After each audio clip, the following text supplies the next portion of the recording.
तो आज हम बात करते हैं माउंट कैलाश के बारे में। क्यों आज तक कैलाश के शिखर तक नहीं पहुंच पाए हैं? इतनी सारी मॉडर्न टेक्नोलॉजीज़ होने के बावजूद भी हम आज तक कैलाश को फ़तेह नहीं कर पाए हैं। इसके बहुत सारे रीज़न हैं। आई एम श्योर बहुत सारे पीपल कहेंगे कि पॉलिटिकल रीज़न्स है बिकॉज़ चाइना ने इसको बैन कर दिया है। बहुत सारे ज्योग्राफिकल रीज़न्स है कि वहाँ पे मैग्नेटिक फील्ड बहुत ज़्यादा है एंड वहाँ के जो स्टीप स्लोप्स हैं उसकी वजह से वहाँ पे नहीं चढ़ पाते हैं। बर्फ़ जो है वो बहुत अनस्टेबल होती है वहाँ पे।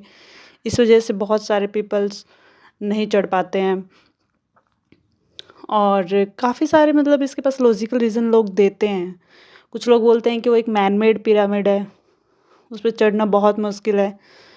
बहुत सारे रहस्यमय स्टोरीज़ हैं इसके पीछे, लेकिन एक जो सबसे स्ट्रॉन्ग है वो एक सबका स्पिरिचुअल बिलीफ, क्योंकि कैलाश को इतना पवित्र माना जाता है कि लोग उस पर्वत पे अपना पैर अगर वो टच करना चाहें तो उसको भी मतलब वो बहुत ही एक तरीके से पाप मानते हैं because this is the home of our supreme god that is Shiva. तो ए, कैलाश को हिंदुइज़्म में, जैनिज़्म में, बुद्धिज़्म में, इवन इन सारे धर्मों में भी इसको पवित्र माना जाता है और इसके पीछे एक बिलीफ है कि जो एक बहुत ही प्योर हार्ट, क्लियर हार्ट का, विदाउट एनी सिन जो पर्सन होगा, जिसको हम अपनी हिंदुइज़्म में बोलते हैं योगी, वो ही उस पर्वत को फ़तेह कर सकता है। और एक कोट भी है, जैसे कि बोलते हैं कि only the person devoid of sin can do so और a person with a clear heart.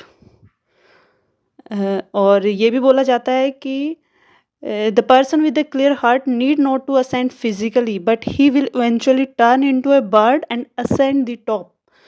तो इसका मतलब ये है कि फिजिकली वो वहाँ पे बेशक ना जा पाए, लेकिन एक पक्षी की तरह उड़ के वो वहाँ पर कैलाश के शिखर पर पहुँच सकता है, क्योंकि पुराण भी ये कहते हैं कि कैलाश एक स्थान नहीं है, वो एक स्थिति है।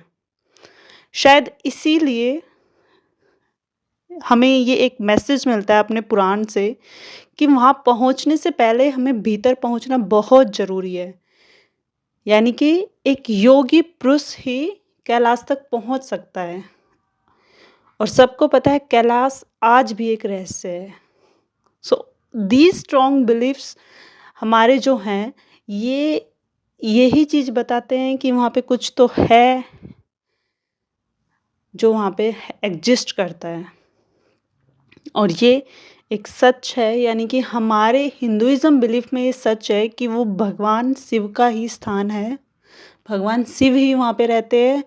मेबी वहाँ पे कोई दूसरी दुनिया हो सकती है, कुछ भी हो सकता है, बट कितनी भी हम लोग रिसर्च कर ले, कुछ भी कर ले, even being a science student, मैं भी एक साइंस स्टूडेंट हूँ, तो मैंने भी इसमें बहुत सारी वीडियोज़ देखी, बहुत सारे आर्टिकल पढ़े हैं, बहुत सारी चीज़ें मैंने सर्च की हैं, बट हमें कोई भी साइंटिफिक लॉजिकल रीज़न इसके पीछे नहीं मिलता है, क्योंकि बहुत सारे लोग जिन्होंने इस पे फ़तह करने की कोशिश की है, जो कुछ मतलब फ़ॉरेनर्स रहे हैं, जैसे कि कर्नल विल्सन रहा है, सेर्गी सिस्टियाकोव रहे हैं, उन सब ने भी वहाँ पे लिखा है।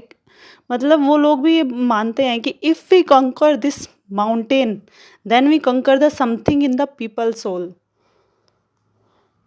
तो मैं यही कहूँगी कि फाइनली अगर हमें कैलाश के शिखर तक पहुंचना है, कैलाश को कंकर करना है, तो सबसे पहले अपने भीतर पहुंचना है, जो हमें यहाँ से एक मैसेज मिलता है। अदरवाइज वी कांट फतेह, और यानी कि वी कांट कंकर द कैलाश, ना हम उसको जीत सकते, ना हम उसको कभी भी पूरी तरह समझ सकते हैं। तो इतना ही आज के लिए। बोलो हर हर महादेव।